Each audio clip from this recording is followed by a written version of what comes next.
Nadreen, खबरों की तादाद ज्यादा है तो बड़ी जल्दी जल्दी हम तमाम चीजें आपके सामने रखते हैं। नंबर एक तो आज शहीद अरशद शरीफ की तीसरी बरसी है।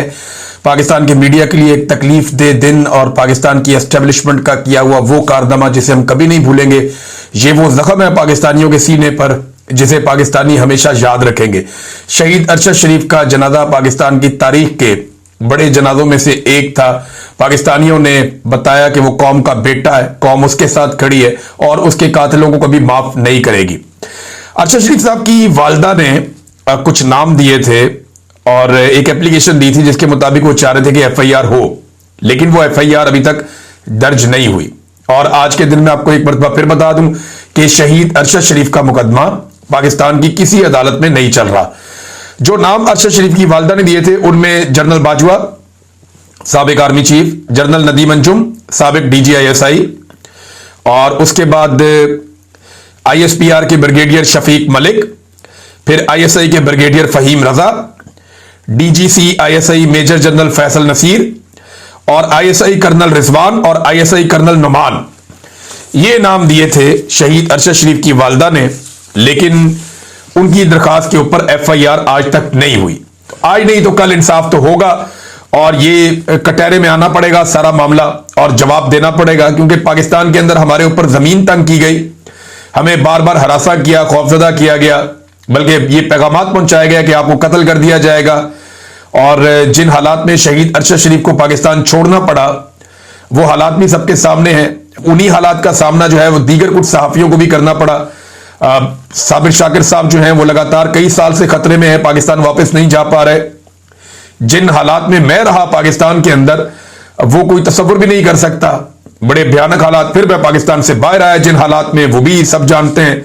मुईद पीरजादा साहब आप वो देखें, पाकिस्तान नहीं जा सकते, उनको भी धमकाया गया, उनके लिए भी मुश्किल हालात पैदा किए गए। इसी तरह जो वजाहत सईद खान साहब हैं वो भी पाकिस्तान नहीं जा सकते। इससे पहले अहमद नूरानी साहब हैं और दीगर बहुत सारे जर्नलिस्ट हैं, शाहिद असलम साहब हैं, जुबैर अली खान साहब हैं, और अभी मजीद कुछ सहाफी पाकिस्तान से बाहर आ गए हैं और वो ये समझते हैं कि पाकिस्तान में उनकी जानें खतरे में है। लिहाजा ये पाकिस्तान की एस्टेब्लिशमेंट का एक घिनौना खेल है जिसे वो बड़े लंबे अरसे से खेल रहे हैं। इसे खत्म होना चाहिए और एक दिन ये खत्म हो जाएगा। लेकिन पाकिस्तान के अंदर जो मौजूदा रजीम है, इसके जो सहूलतकार हैं या मौजूदा रजीम के अंदर बैठे हुए जो किरदार हैं, ये इतने घिनौने हैं कि ये डिक्टेटर्स के नक्शे कदम पर चल रहे हैं। मिसाल के तौर पे मैं आपको दिखाता हूं कि एक वजीर आला है, वो लेकर जाता है हाई कोर्ट का ऑर्डर, यानी इस्लामाबाद हाई कोर्ट का ऑर्डर उसके पास है कि जाओ जाकर जेल में मुलाकात कर लो। वो जाता है जेल में इमरान खान से मुलाकात करने के लिए, सुहेल अफरीदी, और उसे रोक लिया जाता है, मुलाकात नहीं करने दी जाती। वो वहां सड़क पे बैठ जाता है, उसके साथ और लोग भी बैठ जाते हैं। अब वहां पे 100-150 बंदा मौजूद है, वजीर आला सड़क पे बैठा हुआ है, ये 4.5 करोड़ लोगों का नुमाइंदा है और सड़क पे बैठा हुआ इसलिए कि भाई एस्टेब्लिशमेंट नहीं चाहती कि इसकी मुलाकात हो इमरान खान से, और अदालती ऑर्डर के तहत तो बिल्कुल नहीं। उसके बाद अदालती ऑर्डर है, अदालती अहकामात उसके बाद मौजूद हैं और सुपरिटेंडेंट जेल जाके अदालत में क्या बताता है आज के दिन, वो जाकर जज को ये बताता है जनाब हमारे तक तो ये पहुंचते ही नहीं है, जो हमारे तक पहुंचते हैं हम उनकी मुलाकात करवा देते हैं। कैसी डिटाई और बेशर्मी है भाई। बाहर कौन खड़ा हुआ? पुलिस खड़ी हुई है। पुलिस किसी को जाने देगी तो कोई दरवाजे तक पहुंचेगा ना। जेल के दरवाजे तक 4-4 नाके लगाए होते हैं, किसी को भी जेल के दरवाजे तक पहुंचने नहीं दिया जाता। मुलाकातें सिर्फ इस बहाने होती हैं कि इमरान खान साहब का तोशाखाना 2 का केस चल रहा है, अगर वो ना चल रहा होता तो एक भी मुलाकात ना होती। 7 महीनों से इमरान खान साहब की कोई मुलाकात नहीं करवाई गई। इमरान खान साहब के बकौल गुज़िश्ता 9-10 महीनों में उनके बेटों से उनकी एक ही बात करवाई गई है, एक ही मरतबा, वो भी 3-3 मिनट की, और उसके अंदर भी वो कह रहे थे जी प्रॉब्लम्स थी। अब मामला ये है कि वजीर आला वहां पे आके बैठा हुआ है और वो ये कहता है जी मेरे लीडर से मुलाकात करवाओ, और लीडर से मुलाकात करवाई नहीं जा रही वजीर आला की। उसके बाद वो उठता और वापस चला जाता है, लेकिन उसने कुछ बातें कही हैं, देखें उसके बाद रास्ते कौन से रह गए। पहले तो वजीर आला को सुन लेना कि उसने क्या कहा। वो ये कहता है वजीर आला कि मेरी मुलाकात नहीं करवाई जाती तब तक मामला आगे नहीं बढ़ेगा। अगर अदालतें इसी तरह काम करती हैं तो फिर अवाम का अदलिया पर एतमाद कैसे बहाल रहेगा? जब तक इमरान खान से मुलाकात नहीं करवाई जाती मैं किसी मीटिंग में शिरकत नहीं करूंगा। और ना ही काबीना तश्कील दूंगा। मैं धरना जारी रखूंगा और अगली बार सबको पता चलेगा कि असल धरना किसे कहते हैं। अगर अदालतें अवाम की आवाज नहीं सुन रही तो अब फैसला अवाम ही करेगी। देखिए, दो रास्ते हैं अब सुहेल अफरीदी के पास इमरान खान से मुलाकात करने के लिए, क्योंकि एस्टेब्लिशमेंट ये चाहती है कि हमारे दरवाजे पे आओ, हम करवाते हैं मुलाकात। ये जज क्या बेचते हैं, जजों की क्या औकात है। जज अगर आपको फैसला लिखकर भी देंगे तो हम पुलिस के जरिए से आपकी मुलाकात रुकवा देंगे, और अगर पुलिस आपको रास्ता भी दे देगी तो हम जेल में आपकी मुलाकात होने नहीं देंगे। तो एस्टेब्लिशमेंट की यह ख्वाहिश है कि अगर मुलाकात करनी है, जिसने भी वो पहले हमारे पास आए, हमसे बात करे, फिर हम बताते हैं कि इमरान खान से जाकर क्या बात करनी है, फिर जाके मुलाकात कर लें, जैसे बहुत सारे लोग करते भी है ना मुलाकात। लेकिन यहां पे अब दो रास्ते हैं सुहेल अफरीदी के पास। नंबर एक रास्ता तो डील वाला रास्ता है, ये अच्छा बच्चा बन जाए और एस्टेब्लिशमेंट के सामने सरेंडर कर दे। अब यही काम करने की वजह से जो है वो गंडापुर साहब की कुर्सी चली गई, वो अच्छा बच्चा बन गए थे। लिहाजा सुहेल अफरीदी के लिए यह रास्ता अडॉप्ट करना थोड़ा मुश्किल है। दूसरा रास्ता यह है कि एहतजाज और अवामी ताकत का रास्ता, कि जनाब अब कोई रास्ता बाकी नहीं है, अदालतें ऑर्डर देती हैं, उनके ऊपर अमल दरामद नहीं होता, ना पुलिस ऑर्डर को मानती है, ना जेल का जो अमला है वो ऑर्डर को मानता है। एस्टेब्लिशमेंट वैसे ही उसे जूते के नोक के ऊपर रखती है अदालत के ऑर्डर को। लिहाजा छोड़ो अदालत के ऑर्डर को, अपना अवामी ताकत या पुरअमन एहतजाज के जरिए से कोई रास्ता निकालते हैं और प्रेशर बढ़ा के मुलाकात करते हैं। तो दूसरा रास्ता तो अब सुहेल अफरीदी के पास ये है। अब देखना यह है कि उन दो रास्तों में से वो कौन सा रास्ता चुनते हैं। एक और चीज नाजरीन, ये जो टिकटॉक और हुकूमत है ना, ये अपने दादा के नक्शे कदम पे चल रहे हैं। दादा मैंने कहा तो याद रखिए कि दादा जो थे, सियासी दादा, वो जनरल ज़ियाउल हक थे मरियम नवाज के। क्योंकि पीपल्स पार्टी भी ये कहती रही और बहुत सारे ये लोग कहते रहे हैं, बल्कि मियां साहब खुद इसको बड़े फख्र समझते हैं कि इनके जो रूहानी वालिद हैं वो जनरल ज़ियाउल हक हैं, और जनरल ज़ियाउल हक ने ही इनको वो सियासत सिखाई है जो ये अब तक करते चले आए हैं। अब इंटरेस्टिंग बात यह है कि ज़ियाउल हक ने एक पाबंदी लगाई थी, और वो पाबंदी ये थी कि कैदी जो है वो सियासत नहीं कर सकते या सियासत पे गुफ्तगू नहीं कर सकते। यानी जितने कैदी हैं ना, चाहे वो थाने के अंदर बंद हैं, जेल के अंदर बंद हैं, वो सियासी गुफ्तगू नहीं कर सकेंगे, उन्हें इजाजत नहीं है कि वो सियासी बातचीत कर सके। ये ज़ियाउल हक ने एक पाबंदी लगाई हुई थी, क्योंकि ज़ियाउल हक अपने सियासी मुखालिफिन को डालता था जेल में, और उसने एक पाबंदी लगा दी कि जनाब जेल के अंदर जितने भी बंदे हैं वो सियासी गुफ्तगू नहीं कर सकते, ना लिख सकते हैं, ना बोल सकते हैं, ना कोई पैगाम दे सकते हैं। ये पाबंदी, सियासी बातचीत वो लोग नहीं कर सकते, ये पाबंदी ज़ियाउल हक ने लगाई थी।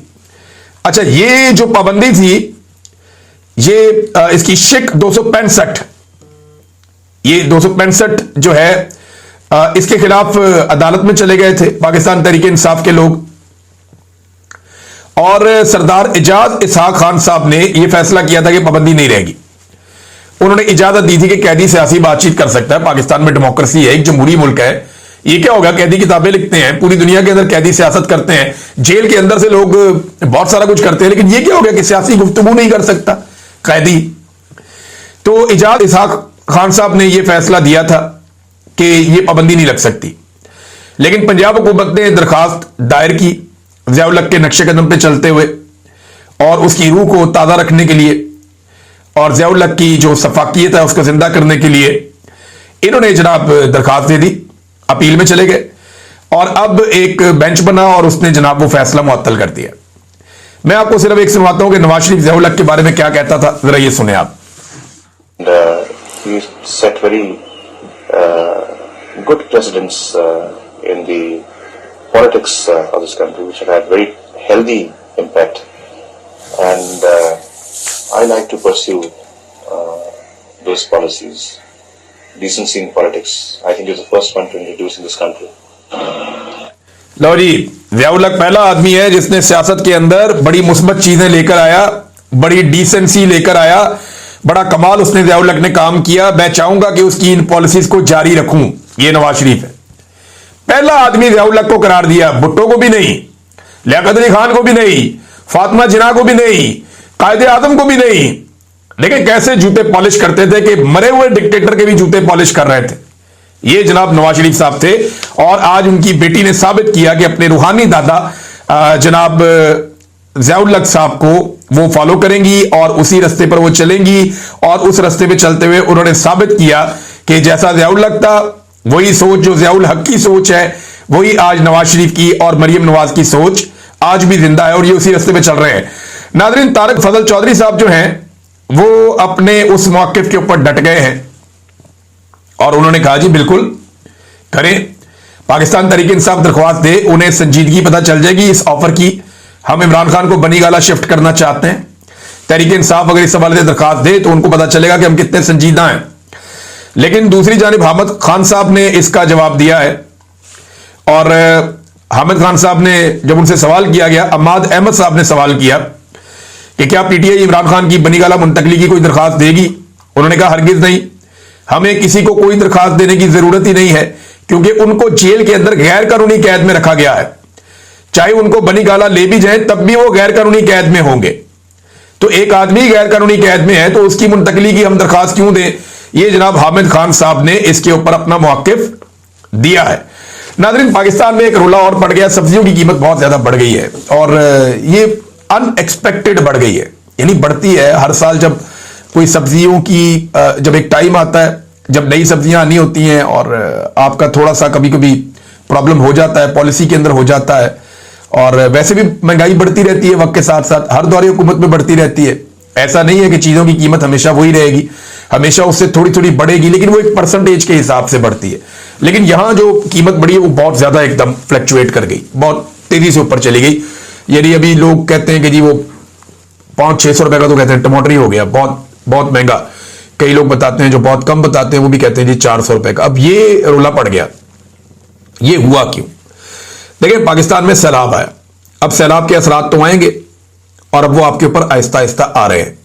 एक वजह तो ये है कि लाहौर में और बड़े शहरों में जो सब्जियां पहुंचती थी वो दरियाओं के किनारे उगाई जाती थी और आपके रावी के किनारे पे या आपके सतलुज के किनारे पे या आपके चनाब के किनारे पे, ये बड़े पैमाने पे वहां पे सब्जियां लगाते हैं किसान और वो मार्केटों में आती हैं। मुझे ऐसा लगता है कि ये बहरान उसकी वजह से बढ़ गया। दूसरा बहरान देखें, बढ़ने की एक बड़ी वजह हुकूमत की नाअहली भी होती है। इतनी बड़ी प्रॉब्लम नहीं होती जितना हुकूमत उसे बना देती है। हुकूमत अगर विजिलेंट रहे तो जो बीच में माफिया होता है या ऐसे लोग जो चीजों को शॉर्टेज पैदा करके मसनूई उनकी कीमत को जमीन से आसमान पर ले जाते हैं और बेशुमार पैसा अपनी जेब में डालते हैं, ये पैसा किसान को नहीं मिलता। किसान तो बेचारा अपने खेत के ऊपर से अपनी सब्जियां उन्हीं कीमतों में दे रहा है या थोड़ा बहुत ऊपर चली जाएगी, किसान को उतना मुनाफा नहीं मिलता जितना मुनाफा मिडलमैन या जितना मुनाफा वो लोग कमा लेते हैं जो माफियाज की तरह मार्केट में काम करते हैं।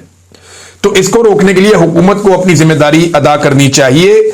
यह हुकूमत ही की रिस्पॉन्सिबिलिटी है कि सब्जियों की कीमतें हों, अनाज की कीमतें हों या बाकी चीजें जो लोग इस्तेमाल करते हैं उनकी कीमतें हों, उनको एतदाल पे रखे। देखिए, कीमतें बढ़ेंगी, पूरी दुनिया में बढ़ती हैं, लेकिन इस अंदाज में नहीं बढ़ती जैसे पाकिस्तान के अंदर लोग अवाम की जेब के ऊपर डाका डाल देते हैं। जो चीनी का स्कैंडल है, जो आटे का स्कैंडल है, वो अभी फिर कीमत बहुत तेजी से बढ़ती जा रही है आटे की। पाकिस्तान में एक बहरान पैदा हो रहा है आटे का और आने वाले दिनों में इसमें मजीद शिद्दत आ सकती है अगर हुकूमत ने सही पॉलिसी ना अपनाई तो। अगर किसानों को सही सपोर्ट प्राइस ना मिली और उनको फैसिलिटेट ना किया गया तो आने वाले वक्त में आटे का बहरान मजीद शिद्दत इख्तियार कर जाएगा। वैसे भी कई जगह पे लोग जो है वो हड़ताल पे चले गए हैं और हड़ताल पे जाने के दावे मजीद किए जा रहे हैं कि हुकूमत हमारे साथ ज्यादती कर रही है। नाज़रीन, हफीज पाशा साहब एक बड़े सीनियर इकोनॉमिस्ट हैं, उन्होंने भी और मिफ्ता इस्माइल साहब ने भी इवन जियो टीवी के ऊपर, हालांकि जियो न्यूज इन चीजों पे बात नहीं कर रहा था लेकिन अब सबकी पसली जवाब दे गई है, वहां पे भी अब प्रोग्राम हो रहे हैं अब इकोनॉमी को लेकर। उन्होंने एक बड़ा खौफनाक स्टेटमेंट जारी किया। इन्होंने कहा जी कि सरमायाकारी का लेवल हद से ज्यादा गिर चुका है, सनती शोबे में सरमायाकारी 25 साल पहले के मुकाबले में भी कम है, ये डॉक्टर हफीज पाशा साहब कह रहे हैं। अब रीजन क्या है देखें, एक तो रियल स्टेट के अंदर लोगों ने सरमायाकारी पाकिस्तान में शुरू की जिसका कोई आउटकम नहीं होता। ये तो पैसा बनता है, लोग लेकर पाकिस्तान से बाहर भाग जाते हैं और रियल स्टेट में लोगों ने बहुत तेजी से पैसा बनाया, लेकिन जो सनतें हैं वो रुक गई पाकिस्तान में। पाकिस्तान एक ज़रूरी मुल्क है, पाकिस्तान का दूसरा बड़ा शोबा जो है वो सनतें हैं, लेकिन इन दोनों शोबों के अंदर पाकिस्तान लगातार नीचे जा रहा है और सिर्फ रियल स्टेट में लोगों ने पैसा पाकिस्तान में बनाया है। और ये वो उन पॉलिसियों का नतीजा है जो पाकिस्तान की मिलिट्री एस्टेब्लिशमेंट ने और मिलिट्री डिक्टेटर परवेज मुशर्रफ ने यहां पर राइज किया था। और उस वक्त से लेकर अब तक पाकिस्तान लगातार नीचे ही जा रहा है इकोनॉमी के मैदान में। सवाए रियल स्टेट के कोई भी शोबा आपका ऊपर नहीं जाता और लोग उसमें अरबों खरबों बनाकर निकल जाते हैं। बड़ी बड़ी कंपनियां जो हैं वो पाकिस्तान में अपना बिजनेस बंद करती जा रही हैं, मल्टीनेशनल कंपनियां पाकिस्तान से भाग रही हैं, तो सरमायाकारी पाकिस्तान में बिल्कुल ही नहीं आ रही, और जो आ रही है वो सनदी शोबे में बिल्कुल नहीं है। और ये 25 साल से भी पीछे पाकिस्तान उससे नीचे चला गया कहीं पे। और ये भी इन्होंने बताया कि लगभग 47% तक दावा किया गया कि लोग गुर्बत की लकीर से नीचे चले गए। और इसके अलावा यह भी बताया गया कि जनाब जो बेरोजगारी है उसकी शरह में मजीद इजाफा हो गया है। नाज़रीन, एक और मामला है, ये राणा सिकंदर साहब हैं, सूबाई वजीर हैं पंजाब के एजुकेशन के। इनसे पहले मुराद राज साहब थे, वो उन्होंने प्रेस कॉन्फ्रेंस की और वो उस्मान बुज़दार और उसके दौर के अंदर वहां पे थे वजीर आला। उन्होंने भी कोई खास काम नहीं किया था एजुकेशन में, सवाई इमरान खान साहब के एक तो इकदाम थे जिसमें उन्होंने कहा जी सबका सिलेबस एक जैसा होगा। वो बड़ा जबरदस्त काम था कि सारे बच्चे एक जैसा सिलेबस पढ़ेंगे और यूनिफॉर्मिटी होगी पाकिस्तान में, सब इकट्ठे एक तरह रहेंगे। और कुछ इकदाम इमरान खान साहब ने अच्छे करवाए थे, लेकिन कोई इनकलाबी इकदाम उस दौर में भी नहीं हुए। अब ये राणा साहब आ गए हैं और इन्होंने शरीफों का वो फार्मूला अडॉप्ट कर लिया है कि एक आधा स्कूल सजाओ, उस पर झंडियां लगाओ, उस पर नए पेंट कराओ और उसकी बेहतरीन से बच्चों को यूनिफॉर्म पहनाओ, अच्छे से बेंच वहां पे रख के और उसकी जनाब वीडियोस बना के आप सोशल मीडिया पे डालो। अब लगातार ये लोग ये काम कर रहे हैं।